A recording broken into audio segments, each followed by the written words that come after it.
گئے بیٹھا. حجام دوسرے کسٹمر کے بال کاٹ رہا تھا.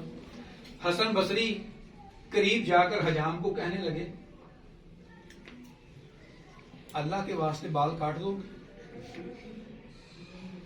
حجام نے ان کی طرف دیکھا, اسی کسٹمر کا کام کرتے ہوئے اسے کرسی سے اتارا, اسے کہنے آپ نیچے ہیں. اسے نیچے اتارا, حسن بصری کو کرسی پر بٹھایا اور انتہائی خلوص کے ساتھ ان کی کٹنگ شروع کر دی.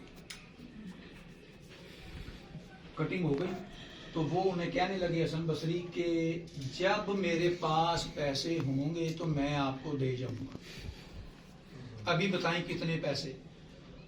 تو حجام نے سر کیا معرفت کا جملہ اور کیا حکیمانہ جملہ سر. حجام کہنے لگا خواجہ صاحب آپ اتنے بڑے ولی بن گئے ہیں, آپ کو ابھی تک اس بات کا علم ہی نہیں ہو سکا کہ جو کام اللہ کی رضا کے لیے کیا جاتا ہے اس کی اجرت مخلوق سے نہیں لی جاتی.